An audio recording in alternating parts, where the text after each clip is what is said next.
کریم اما بعد قدرمنو اوریدونکو د ابوبکر صدیق رضی الله عنه د سیرت مبارک اتمه برخه نن تاسو ته وړاندې کوو په توفیق سره د الله جل جلاله لیکوال او ترتیب کوونکی مولانا حبل الله المتین ویناوال مولوی عبید الله. قدرمنو اوریدونکو، حافظ ابوبکر البزار رحمت الله علیه مسلسل حدیث د جابر بن عبدالله رضی الله عنه څخه روایت کړی دی چې کله ابوبکر رضی الله عنه او رسول الله صلی الله علیه وسلم غار سور ته ورسېدل، دا چې هلته 3 ورځې وه، نو یو وخت رسول الله صلی الله علیه وسلم ته خوب ورغی. هغه بیده سو، د ابوبکر رضی الله عنه په غیږ کې سر مبارک کښېښودی. د ابوبکر رضی الله عنه سره چې اضافه جامه یا څادر و، هغه یې وشکوی، ټوټه ټوټه یې کوي او د غار سور دننه سوري یې ورباندې بند کړل. یو سوری پاته سو، هغه ته یې د پښې پونده کښېښودله، د دې دپاره که کوم مار یا لړم وي چې رسول الله صلی الله علیه وسلم ته تکلیف ونه رسوي. خو په هغه ځای کې مار و، په کوم ځای کې چې ابوبکر رضی الله عنه پونده ایښې وه. ابوبکر رضی الله عنه یې وچیچی، خو ابوبکر رضی الله عنه دردونه برداشت کړل.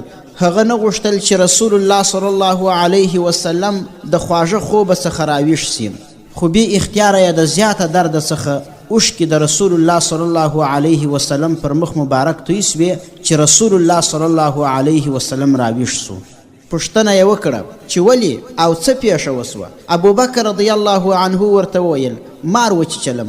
رسول الله صلی الله علیه وسلم ورباندې خپلې ناړې یا لعاب مبارک وموښل او درد یې ختم سو. بیا یې مار ته وویل آیا تا ته شرم نه درتلی چې زما ملګری دې وچیچی؟ مار ورته وویل یا رسول الله صلی الله علیه وسلم، ما د یو چا څخه اورېدلي وه چې آخري نبي به دلته پناه راوړي، نو زه دلته په تمه وم چې ستا دیدن وکړم، خو د ابوبکر رضی الله عنه پښې زما څخه منع کړل یم. په بل روایت کې راغلی دي چې دغه مار یو شیطان و چې ابلیس ورته ویلي و چې ولاړ سه رسول الله صلی الله علیه وسلم وچیچه، خو کامیاب نسو. بیا فرمایي چې کله رسول الله صلی الله علیه وسلم او ابوبکر رضی الله عنه د غار سور څخه وتل، نو عبدالله بن اریقه اللیثي په مزدورۍ نیولی و. هغه ته لاره معلومه وه چې لار ورته وښیي، او د ابوبکر رضی الله عنه غلام عامر بن فهیره هم ورسره و. لاره زیاته اوږده وه، پوره 8 ورځې مزل و. نو اوله ورځ ماښام په یوه دښته کې خیمې ولاړې وې. هلته ورغلل او د خرسون دپاره یې د خوراکي شیانو غوښتنه ورڅخه وکړه. په خیمه کې د ام معبد الخزاعیه په نوم یوه زړه ښځه وه. هغې ورته وویل میلمنو، زه یوه ښځه یم، نارینه را سره نسته، که تاسو شپه کول غواړئ هغه کلي ته یا د قریې مشر ته ورسئ، هغه به مو ښه عزت وکړي. خو رسول الله صلی الله علیه وسلم جواب ورنکوي. ورته یې وویل که ستا سره د حلالولو دپاره څه شی وي یا شیدې وغیرهو د خرڅولو لپاره وي، موږ یې درڅخه اخلو. خو هغې وویله اوس خو څه نسته چې در یې کړم. لږ وخت وروسته یو ځوان د خیمې پر طرف راغی. هغه د دغې ښځې ام معبد زوی و. هغې خپل زوی ته یوه میږه او چاړه ورکړه چې دا میږه بوزه چې هغه میلمانه یې حلاله کړي. هغه ځوان میږه راوستله او ورته ویې ویله چې دا تاسو حلاله کړئ. رسول الله صلی الله علیه وسلم ورته وویل ته چاړه بیرته یوسه او یو لوښی راوړه چې دغه میږه پکښې ولوشم. هغه په تعجب سره وویل دا میږه زړه مریضه او وچه ده، شیدې نه کوي. رسول الله صلی الله علیه وسلم ورته وویل ته ولاړ سه لوښی راوړه. هغه بیرته ولاړی، مور ته یې قصه وکړه.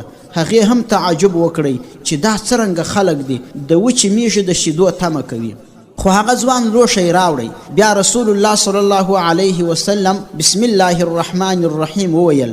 د میږې پر غولانځې باندې لاسونه مبارکان ووهل. د میږې په غولانځه کې شیدې پیدا سوې. رسول الله صلی الله علیه وسلم په هغه لوښي کې راولویشلې. هغه ځوان دوی ته کتل چې دا څه رقم برکتي انسان دی، په وچې میږې کې یې شیدې پیدا کړلې. لوښی چې ډک سو رسول الله صلی الله علیه وسلم هغه ځوان ته وویل دا یوسه چې مور دې وچیښي او ته بل لوښی راوړه. هغه ولاړی مور ته یې شیدې ورکړلې، هغه هم حیرانه سوله، بل لوښی یې ورکوي. بیا رسول الله صلی الله علیه وسلم همداسې لوښي راغوښتل تر څو چې هغه مور او زوی په شیدو ماړه سول. بیا دوی څلورو کسانو هم وچیښلې تر څو چې دوی هم ماړه سول. بیا یې هغې ښځې ته دعا وکړه، سهار ورڅخه را روان سوله. لاره خو نوره هم اوږده ده، تفصیل یې په بل بیان کې ذکر کوو انشاء الله تعالی.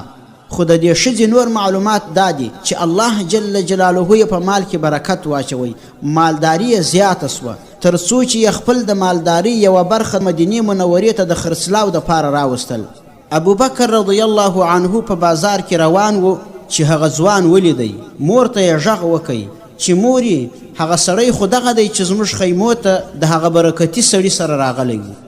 هغې ښځې اواز ورته وکړي. ابوبکر رضی الله عنه هم وپېژندل، ورغی.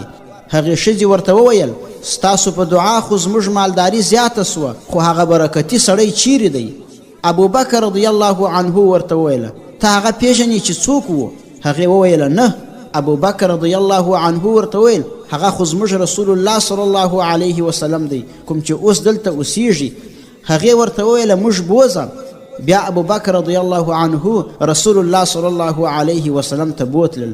هغوی ایمان راوړی او رسول الله صلی الله علیه وسلم ورته 2 غلامان او نور شیان ورکړل او ښه عزت یې ورکړي. بیا هغې ښځې رسول الله صلی الله علیه وسلم ته وویله کله چې تاسو رخصت سولاست بیا نور ځوانان راغلل چې زیات قهرېدلي وه، ستاسو پوښتنه یې وکړه، خو ما ورته وویل دلته څوک نه دي راغلي. خو ما به همیشه فکر کاوه چې په دغه لاره کې زموږ سره بادشاهان هم میلمانه سوي دي، خو ستا په شان برکت والا مو نه ولیدلی. قدرمنو اوریدونکو، د ابوبکر رضی الله عنه د سیرت مبارک 8مه برخه پر همدې ځای ختموو. تر بیا راتلو مو پر یوه الله جل جلاله سپارو.